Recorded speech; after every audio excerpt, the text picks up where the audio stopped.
बोले जो अमृत पीते हैं उनको देव कहते हैं। अमृत किसने पिया? देवताओं ने पिया। और विष किसने पिया?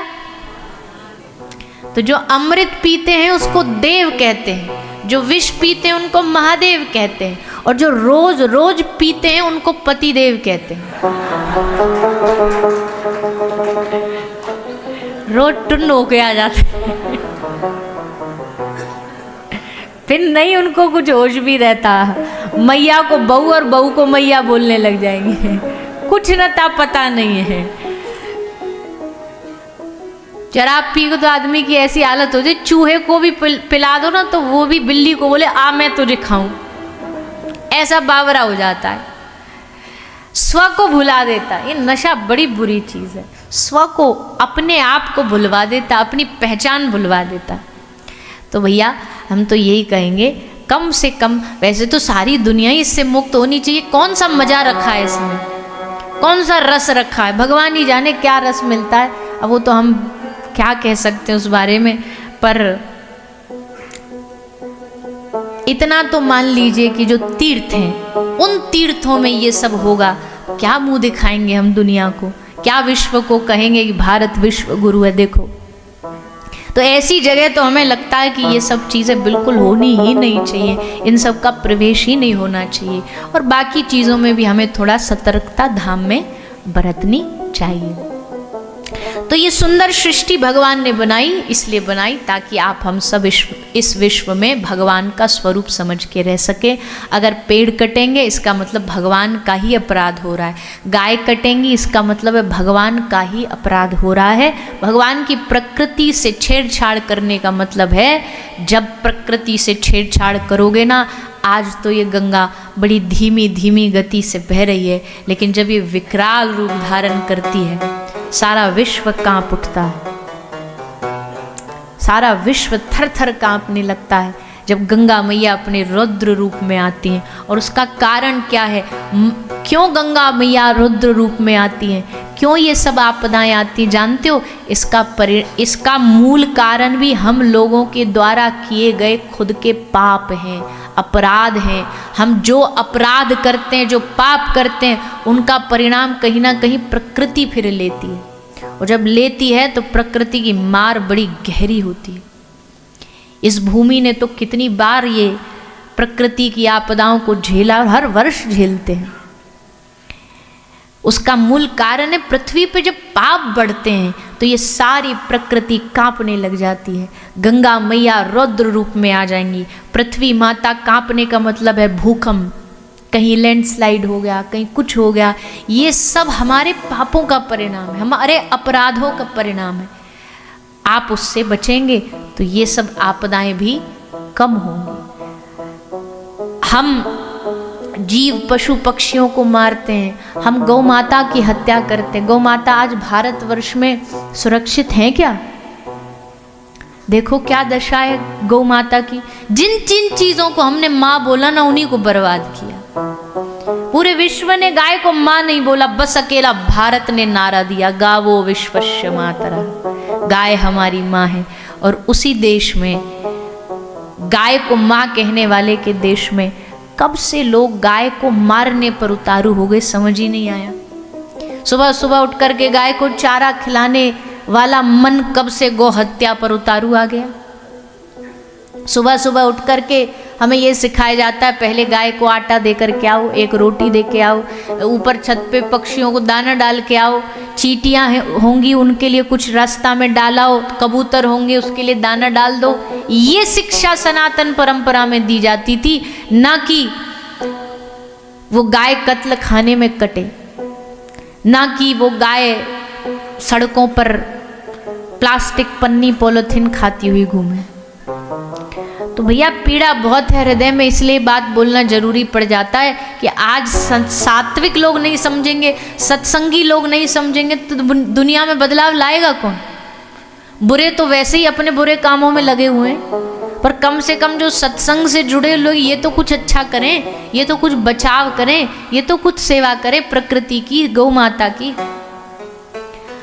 आज हम गाय का अपराध कर रहे हैं, क्या प्रकृति हमें बख्श देगी? गाय के एक एक खून के कतरे का बदला इसी विश्व में हम ही लोगों से लिया जाएगा। ये आपत्तियां विपत्तियां प्रकृति मिलकर के लेगी।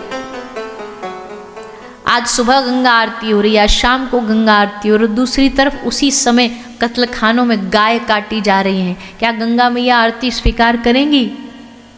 क्या ठाकुर जी हमारा भोग स्वीकार करेंगे? नहीं हो सकता। इसलिए ये बड़े कष्ट और पीड़ा की बात है कि जानते हम सब हैं, हमें पता है समस्याएं कहाँ कहाँ हैं, पर उसके समाधान के लिए हम प्रयास कुछ भी नहीं करते, आवाज़ हम नहीं उठाते, हम कोशिश नहीं करते, प्रयास नहीं करते। लेकिन जब प्रयास करने लग जाएगा भारत का हर व्यक्ति, लोग को लगता है कि भैया अब हमने अस्पताल बना लिया तो इसका मतलब ये थोड़ी कि सारा ठीकरा, सारी जिम्मेदारी गाय की हमारी ही है। हाँ, हमारा कर्तव्य है ये, पर क्या इसका मतलब ये है कि दूसरे वाले हाथ खड़े कर देंगे, बोल भैया यही करेंगे, हमको क्या लेना देना?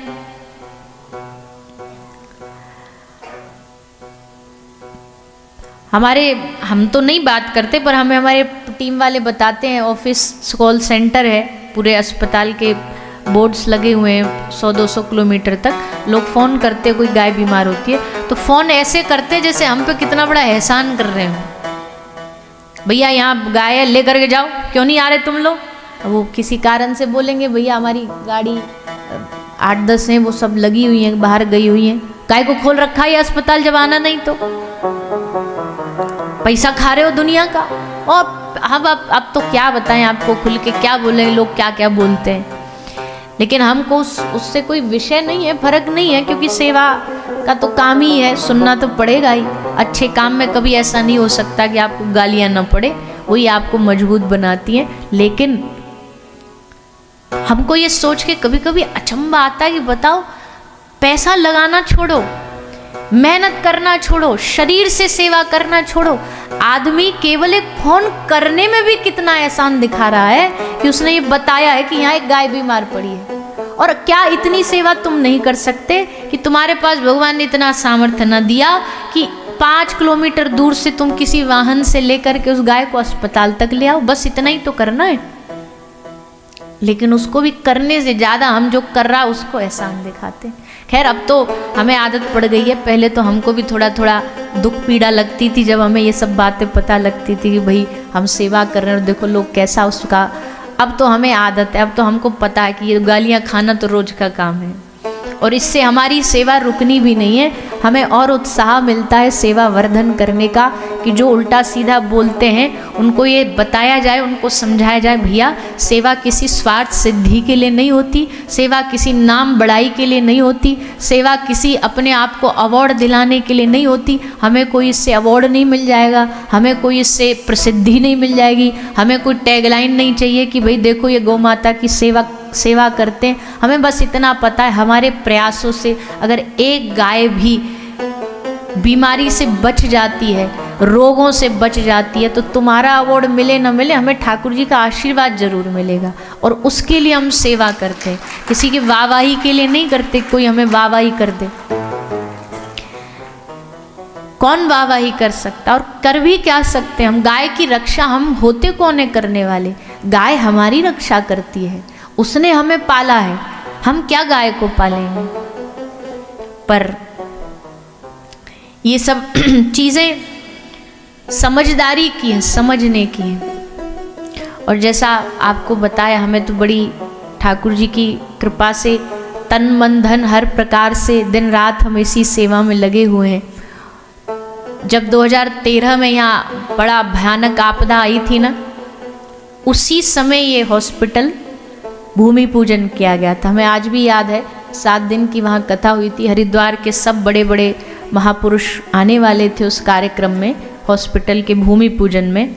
लेकिन उसी समय ये आपदा यहाँ पर केदार वाली आई, और सब महापुरुष इधर के, यहाँ के जो थे हरिद्वार ऋषिकेश उत्तराखंड के, कोई पहुँच ना पाया उस समय।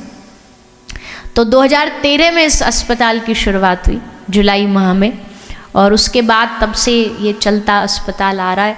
और ठाकुर जी की कृपा से, गौ माता की कृपा से अब इसी महीने का कर तो रहे थे 2 साल से प्रयास। पिछले वर्ष ही गोपाष्टमी पे उसका भूमि पूजन भी हो गया था, पर थोड़ा सा गवर्नमेंट के कुछ इश्यूज़, परमिशन के आदि वो सब अटके रहे, लेकिन अब वो पूरे हुए। और इसी महीना से हमने जो अपना नया हॉस्पिटल का हम काम कर रहे हैं, 8 फ्लोर का अस्पताल बनाने जा रहे गौ माता के लिए, उसका काम इसी महीना से आरंभ हो गया, चालू हो गया है।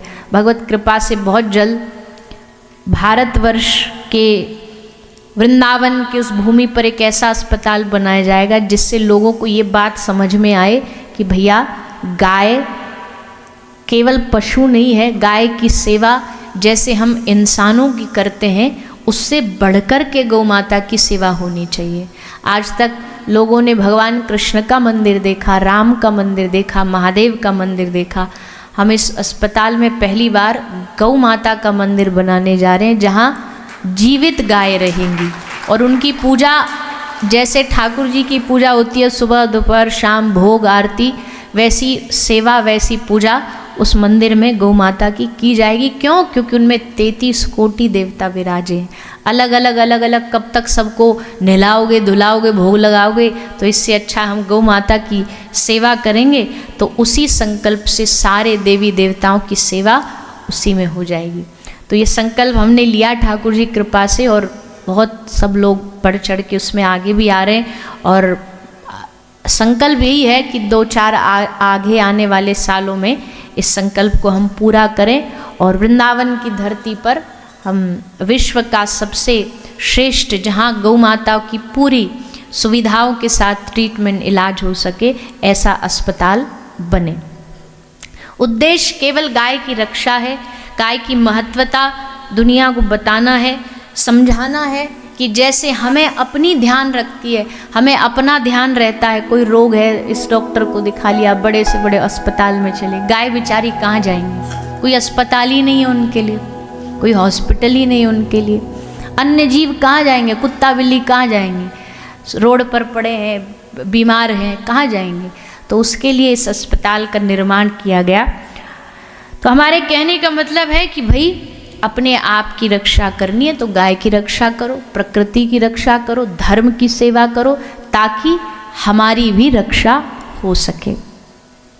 भगवान प्रकृति पुरुष बनकर के संसार में विराजमान है। श्री सुखदेव जी महाराज श्री राजा परीक्षित को आगे मनु महाराज की वंश की कथा सुनाते हैं। महाराज मनु के वंश में अनेकानेक भगवान के अवतार हुए हैं। श्री कपिल भगवान भी इसी वंश में प्रकट हुए, जिन्होंने अपनी माता देहूति को उपदेश दे करके उनके जीवन की समस्या का समाधान किया। कुछ जिज्ञासाएं थी माता देहूति की, उन प्रश्नों का समाधान किया। जीव गर्भ गीता का वर्णन सुनाया, संसार में इंसान कैसे आता है, जीव संसार में आने का कारण क्या है, उद्देश्य क्या है, वो सब कथा सुनाते हुए आगे श्री मनु महाराज के एक पुत्री हुई, जिनके घर में दक्ष प्रजापति, जिनके घर में माता सती का प्रागट्य हुआ, जो महादेव को ब्याही गई। भगवान महादेव दक्ष के सभा में विराजमान थे और तभी दक्ष आया। जैसे दक्ष की एंट्री हुई सब खड़े हो गए। प्रजापति महाराज दक्ष पधार रहे हैं, सब आसन से खड़े हो गए। महादेव बैठे रहे, इसलिए नहीं कि उनको अभिमान था, इसलिए राम नाम में मस्त थे। ये तो सब जानते ना कि महादेव नशा करते थे, किसका? राम नाम का। अब जैसे नशे वाले को होश नहीं रहता ना, कौन आया कौन गया कुछ नहीं पता, वैसे ही महादेव राम नाम में इतना मस्त रहते, आंखें बंद, कौन आ गया, किसका अपमान किसका सम्मान, कोई लेना देना नहीं उन्हें, बस राम राम राम राम जाप में लगे। आया दक्ष, खड़े नहीं हुए। दक्ष ने देख लिया, चुभ गई बात दिल में। क्यों?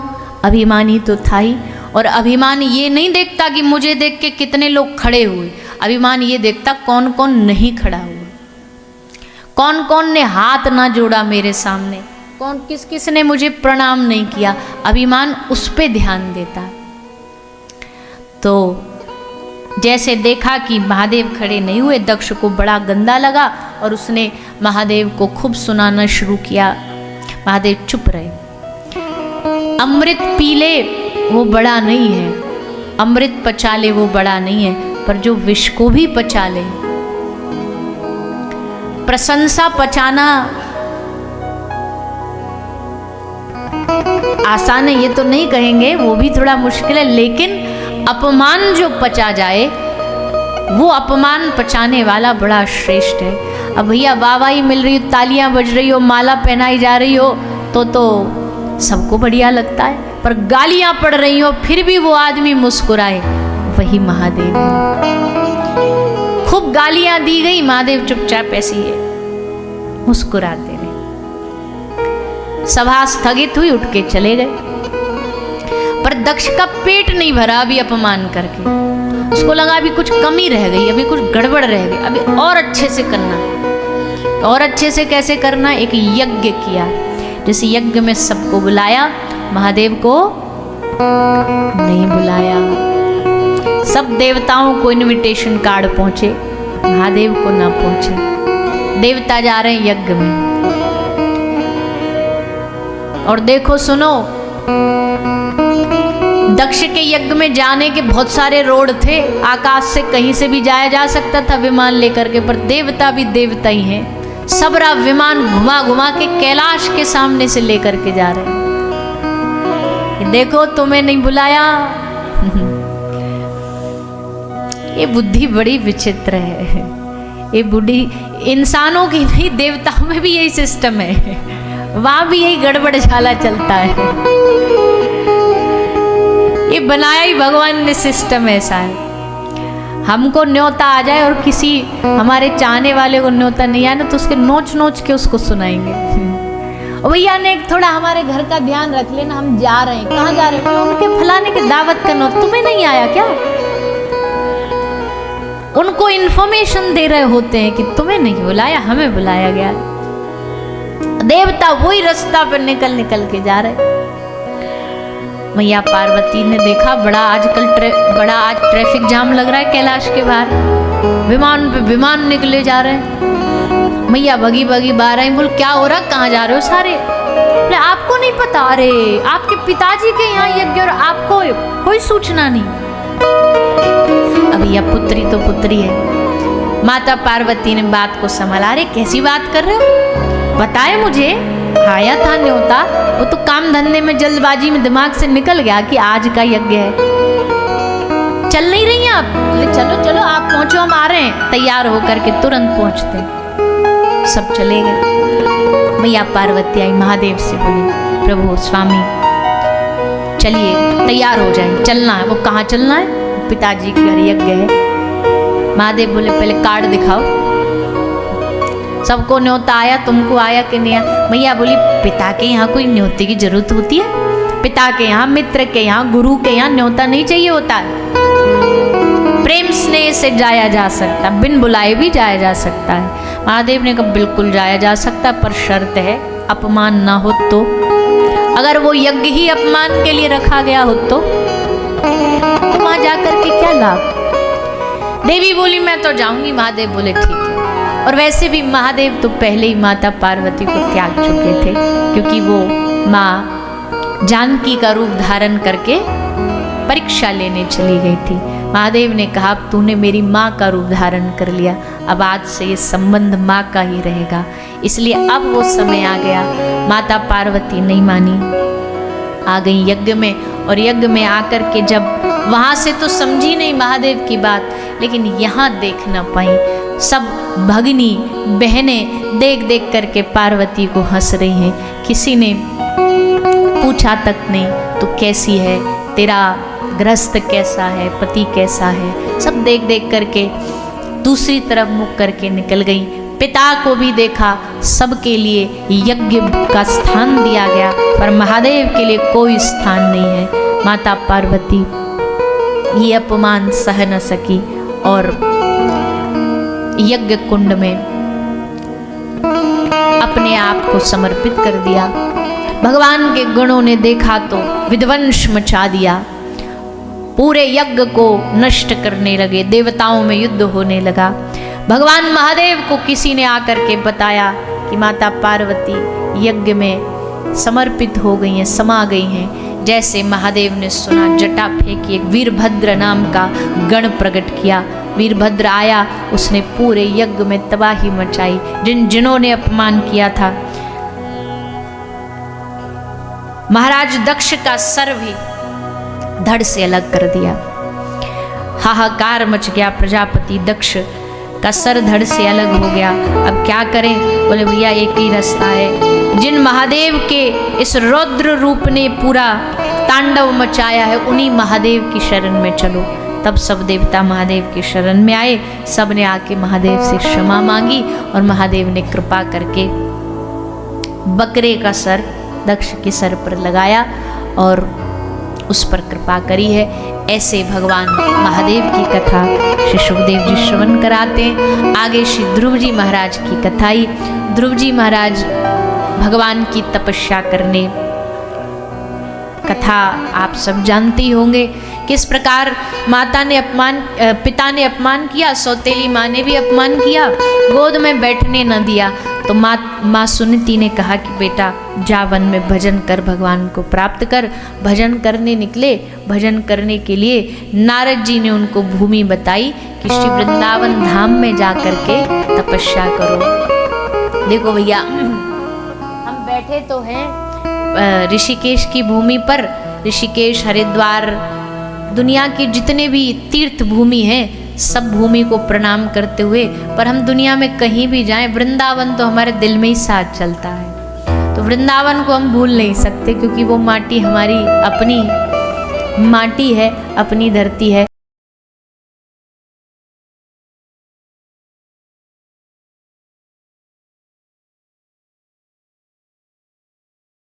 तो 2 मिनट के लिए सब वृंदावन चले।